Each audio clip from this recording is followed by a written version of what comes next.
Prezident İlham Əliyevin tapşırığına uyğun olaraq işğaldan azad edilmiş ərazilərə böyük qayıdışa dair birinci dövlət proqramına əsasən Respublikanın müxtəlif ərazilərində yataqxana, sanatoriya və inzibati binalarda müvəqqəti məskunlaşmış ailələrdən ibarət növbəti köç karvanı Bakı şəhərinin Qaradağ rayonundan Xocalı şəhərinə yola salınıb. Bu mərhələdə Xocalı şəhərinə 138 nəfərdən ibarət 33 ailə köçürülüb. Allah Teala prezidentimizin canı sağ eləsin, möhtərəm prezidentimizin.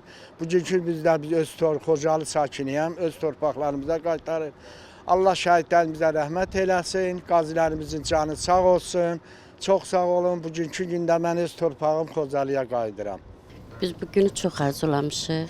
Allah prezidentimizə can sağlığı versin. Gözəl hissdir. Gedib yoldaşımın orada izlərini görərəm. Çox şadıq ki, bir də Xocalıya qayıdırıq.